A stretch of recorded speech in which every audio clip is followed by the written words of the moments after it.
Alrighty, so for my micro lesson, I'm going to teach students how to do a sun salutation. Um, the 6-week unit plan that I'm doing is on fitness testing, so this micro lesson would be in the week that we were doing flexibility. Uh, the fitness testing is going to be happening on Thursday, and this is going to be happening one of the days leading up to the fitness testing to help students identify that yoga can be used as a fitness modality to help um, reach goals in flexibility, upper body strength, and um, trunk extension. So here we go. All right, come on down. Sit down on your mats, crisscross applesauce. Make sure that you have plenty of space around you so you are nowhere near your neighbor. If you need to, feel free to lie on your back and do a couple snow angels to make sure that if your hands and feet do hit one of your neighbors, to please move apart from that person so you have enough space to participate in this activity. Alrighty, so does anybody know what test we're going to do this week on Thursday?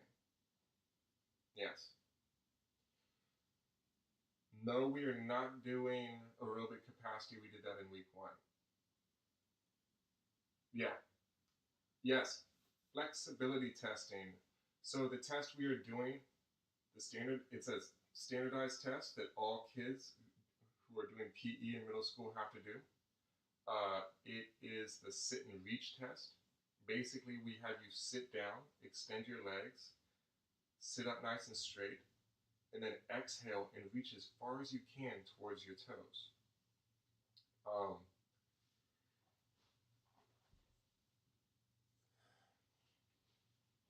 So what we're doing today is we're doing yoga, and one of the main parts of yoga is the sun salutation. Has anybody done yoga before? Has anybody heard of yoga before?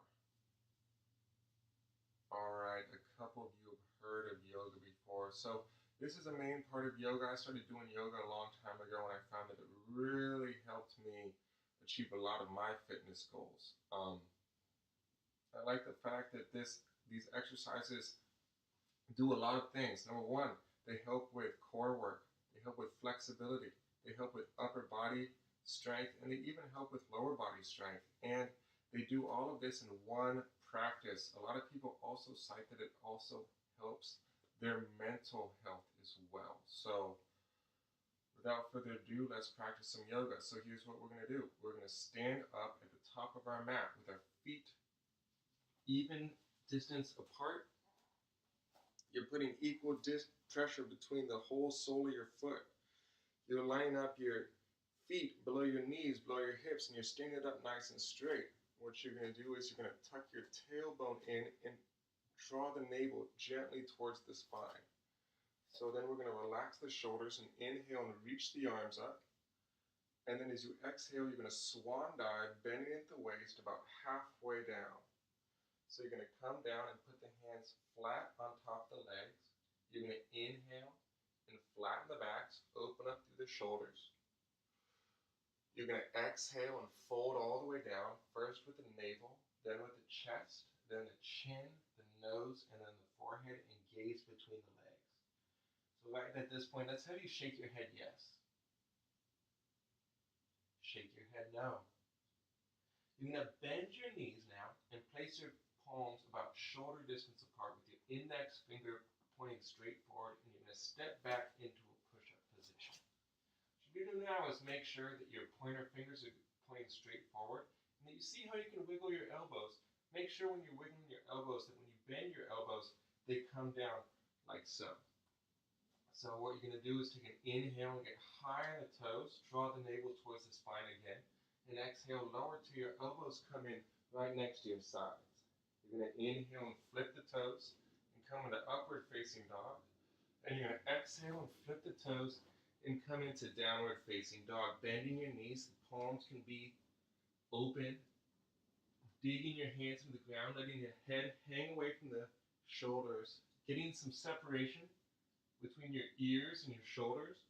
The knees are slightly bent, The heels can come up off the ground, and then you're going to step your feet all the way up to meet your hands. Smooth inhale, long exhale, and then slowly roll vertebrae by vertebrae all the way up into a standing position. Okay, so that is a brief explanation of the sun salutation. What we're going to be doing is a lot of those. Let's see you guys demonstrate a sun salutation with me. So we're doing this together. Match the breathing with the motion. So first, top the mat. Inhale again, reach the palms out. Exhale, dive over the legs. Inhale, flatten the back. Exhale, fold over, bend the knees, step back into a push-up position. If you can't lower all the way down, feel free to drop the knees and take a smooth inhale. Exhale, lower down. Inhale, come up into that upward facing dog. And then exhale, find that downward dog. Beautiful. And then you can step, hop, or float the feet to meet the hands. Oh my God.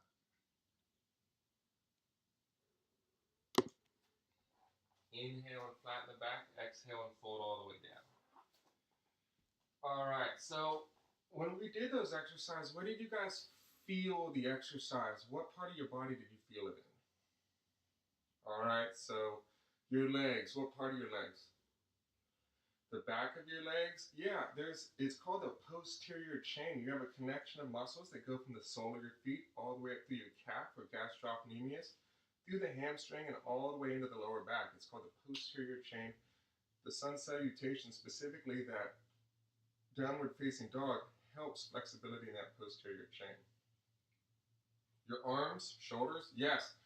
This exercise can help upper body strength, specifically with your triceps. We were doing push-ups before. Notice there's a little bit of a push-up involved with the sun salutation. So if you have trouble doing push-ups, you can practice the sun salutation regularly to help develop upper body strength. Flexibility, the front of the body too. Yes, that upward facing dog really helps stretch out the rectus abdominis muscles and the hip flexors as well. And that would conclude that portion of the lesson. Again, this is for the teachers or the future teachers. So you can teach the sun salutation to probably any grade level, but this was for middle school students. They do fitness testing, I think it's in 7th or 8th grade. And so this would be involved with the unit at that level. But I've taught yoga to everybody from, maybe at the youngest, like 6 to super seniors. So it can easily apply to any aspect of education. And then frequently, one of the main things that I've seen as part of the new Common Core standards is the fact that they have people participate in exercise and then create exercise plans to help reach goals in fitness. So this starts in middle school, and then the length of the unit plans just get longer and longer. So you could use yoga as a fitness modality to help with the flexibility, upper body strength, lower body strength, balance. There's a bunch of things that it addresses. And so as you progress in each year, you could just get more detailed in what you do. There's also variations of the sun salutation that are a bit more advanced. I didn't really have time to go over those. So, hope you enjoyed this video. And